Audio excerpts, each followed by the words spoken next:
I'm Dr. Deborah Sword. In this mini-cast, let's explore how understanding your biases increases your conflict competence. In conflicts, you have to make many decisions, and there are excellent decision-making models. Use any that suit you. But before you decide anything, think about your decision-making process. Tyson and I discussed the importance of thinking about your thinking in episode 7. Now, let's add another dimension. Everyone has biases, either for or against something, and biases influence your decisions. Knowing your biases expands the quality of your decision making. Are your biases helping or limiting the decisions you make? When you have a phone, you expect your unit will perform like any other identical unit, interchangeable. But when you have a conflict, each decision changes the conflict system in unpredictable ways, and those decisions accumulate. You get patterns that are similar, but not that exact conflict again.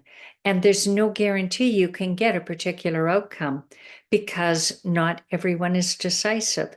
Decisions are risky. It's often uncertain which action is best, and every decision depends on something beyond your control. The common answer to questions about what you should decide is it depends. It depends on how much you care about what's happening, what you want and need, facts you believe, your allies, fear or regret you might feel in the end, and it depends on how everyone else reacts to their factors and to your decision. And repeat. Examine your decision-making process. Think through how you decide, focusing on biases because they're decision shortcuts. A bias means you rely on what you already know you like and believe. That helps you manage information. You don't need a complicated decision process to decide whether to watch a terrifying movie. You already know if you like scary stories. Biases can cause you to rely only on what you already believe, and not every other perspective is wrong. You might reject a perspective that doesn't fit with your bias when the other perspective also has validity.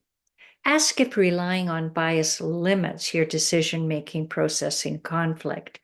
Once aware of your biases, you can earn trust and credibility by admitting them.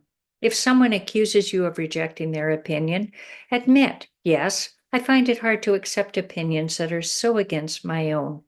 They might understand and help you be curious about your differences. Knowing your biases helps you see any limits you put on accepting the whole story. Awareness of your biases towards your point of view and rejection of other points of view adds insight to your decision-making process, and that increases your conflict competence. Thanks for listening. Please leave a comment and do subscribe to our podcast.